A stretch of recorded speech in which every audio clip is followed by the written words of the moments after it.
Bang cinematic ने कोलकाता के Surendranath college auditorium में तीसरा वार्षिक बंग संधान सम्मान 2025 प्रदान किया गया। যে বঙ্গ সন্তান সম্মান বং সিনেমেটিকের একটি অ্যানুয়াল প্রোগ্রাম, তো সেটি উদযাপন হচ্ছে তৃতীয় বর্ষে এবং আমরা এখান থেকে বেসিক্যালি নবাগত শিল্পীদেরকে সমাজে পরিচিতির আলোয় তুলে নিয়ে যাওয়ার জন্য সেই চেষ্টাটা করি। তারা যেহেতু অনেক মানুষ আছে যারা পরিচিতির আলোয় আসতে পারে না, তাদেরকেই আমরা এক বছর ধরে বেছে নিয়ে তাদেরকেই আজকে এই মঞ্চ থেকে সম্মানিত করা হচ্ছে। এটাই সংক্ষিপ্ত বলতে টোটাল নবাগত হিসাবে 22 জনকে সম্মানিত করছি বঙ্গ সন্তান। ফরম্যাট বলতে গেলে অনেক সেক্টর আছে, কোনো সাহিত্য, কবি, অভিনেতা, অভিনেত্রী, প্রতিটা জগৎ থেকেই আমরা কাউকে না কাউকে বেছে নিয়ে এসেছি। তারা যথেষ্ট প্রতিভাবান এবং তাদের পরিচিতির আলোটা তুলে ধরার জন্যই আজকের এই প্রয়াস।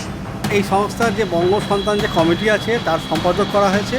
এরা সুস্থ সাংস্কৃতিক মানে যে ধারাকে বজায় রেখেছে এবং এরা বিভিন্ন শর্ট ফিল্ম এবং ডকুমেন্টারি করে।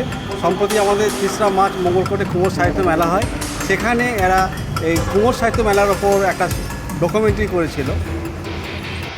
যে কোনো পুরস্কার মানেই কাউকে সামনে এনে দাঁড় করানো। একটি প্রতিষ্ঠান চেষ্টা করে যাচ্ছে নানান যারা কৃতি ব্যক্তিকে, মেনলি যারা অভিনয় জগতের সঙ্গে যুক্ত আছেন তাদেরকে সামনে নিয়ে আসার জন্য। আমরা তো সকলের দাঁড়ানো উচিত এই সমস্ত প্রতিষ্ঠানের পাশে। তাই জন্যে আজকে এতজন এখানে এসে উপস্থিত হয়েছেন একটি কারণে, যে আমরা অনেক প্রতিভা লুকিয়ে থাকি। সেই যে প্রতিভাগুলি লুকিয়ে আছে যাদের আমরা খুঁজে পাচ্ছি না, অথচ তাদের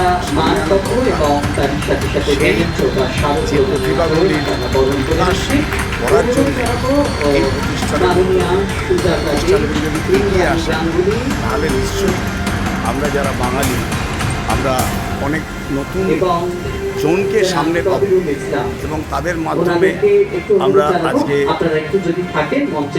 এই সিনেমা জগতে আমরা অনেক কিছু পাবো ভবিষ্যতে, এটাই আমরা আশা করি।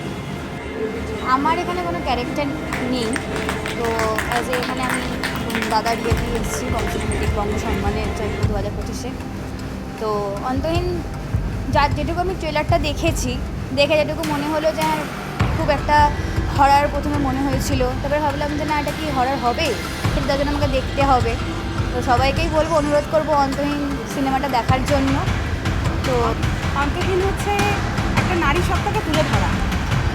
আপনারা হয়তো দেখতে পাবেন যে চরিত্রের মধ্যে একটা গাছ, তো গাছকে আমরা যেভাবে লালন পালন করি, তো সেভাবে নারীকেও আমরা সেভাবে লালন পালন করি। হ্যাঁ, তো যাই হোক আপনাদের দেখতে হবে এটা। আমি সবার প্রিয় আরবি, অ্যান্ড আজকে বং সিনেমেটিক বঙ্গ সন্তান অনুষ্ঠানে আমাকে আমন্ত্রণ করেছিল, আর সেখানে এসে আমি সত্যি নিজেকে বহুত আপ্লুত মনে করছি। And thank you so much Bong cinematic আমাকে এই জায়গাটা করে দেওয়ার জন্য। ধন্যবাদ। নমস্কার, সৃষ্টি ডান্স একাডেমি কর্ণধার ইন্দ্রাণী গাঙ্গুলি। আজকে এই বং সিনেমেটিক আয়োজিত বঙ্গ সম্মানটা পেয়ে আমি সত্যি অভিভূত, কারণ আমার ইনস্টিটিউশনটা নর্মাল বাচ্চাদের জন্য নয়, বিশেষ বাচ্চাদের জন্য, অ্যাসিড সার্ভাইভার্স এবং তৃতীয় লিঙ্গদের জন্য। তো আজকে এই রকম একটা সম্মান পেয়ে, এত জায়গায় অনেক সম্মান পেয়েছি, কিন্তু এই সম্মানটা আমার কাছে একটু অন্য রকমের। বং সিনেমাটিক আয়োজিত ওনারা আমাকে আমন্ত্রণ করেছেন একজন কবি এবং বাচিক শিল্পী হিসেবে। এবার বলি, আজকে মাতৃদিবস। আজকে মাতৃদিবসে আমি পেলাম বঙ্গ অনন্য সন্তান সম্মান। এই পাওয়াটা আমার কাছে যতটাই আনন্দের ততটাই বেদনাদায়ক, কারণ আজকে মাতৃদিবস। এই মাতৃদিবসে আমি আজকে বঙ্গ সম্মান পেলাম, সন্তান, বঙ্গ সন্তান। কিন্তু যে আমাকে জন্ম দিয়েছে আজকে সে নেই, আমার মা আজকে নেই। আমার মা খুব ছোটোবেলায়, খুব লড়াকু জীবন আমাদের, খুব ছোটো থেকে আমি লেখালেখি করি, আর আমি বাচিক যে শিল্পী, আজকে এত বড় বাচিক শিল্পী আমি সঙ্গীতা বসু রায়। আমি 3টে অনুষ্ঠান করে এই অনুষ্ঠানে এলাম, 3টে অনুষ্ঠান করে। নমস্কার, আমি প্রিয়াঙ্কা ভট্টাচার্য। আর আমি আজকে এখানে এসেছি, এখানে বঙ্গসন্তান অনুষ্ঠান আয়োজন করা হয়েছে, কিন্তু আমি বঙ্গসন্তান অনুষ্ঠানে পুরস্কার প্রাপ্তিতে আসিনি। আমি এখানে এসেছি আমার একটা টেলিফিল্মের পোস্টার লঞ্চে, যেখানে আমি এখানে কাজ করছি অ্যাজ এ অভিনেত্রী হিসেবে। তো সেই টেলিফিল্মের আমি অভিনেত্রী হিসেবে এখানে পোস্টার লঞ্চে এখানে এসেছিলাম। আমি বঙ্গসন্তান সম্মান অনুষ্ঠানে এসেছি একজন বিশেষ অতিথি হয়ে। আমার সামনে একটা ফিল্ম আসতে চলেছে যার নাম মাঝে মাঝে কবে দেখা পাই, যার প্রযোজক বিশ্বরূপ সিনহা। আপনাদের সবাইকে আমন্ত্রণ করব এই সিনেমাটা দেখার জন্য, এবং সবাই আমাকে আশীর্বাদ করবেন যাতে সিনেমাটায় আমি খুব ভালো করে এগোতে পারি।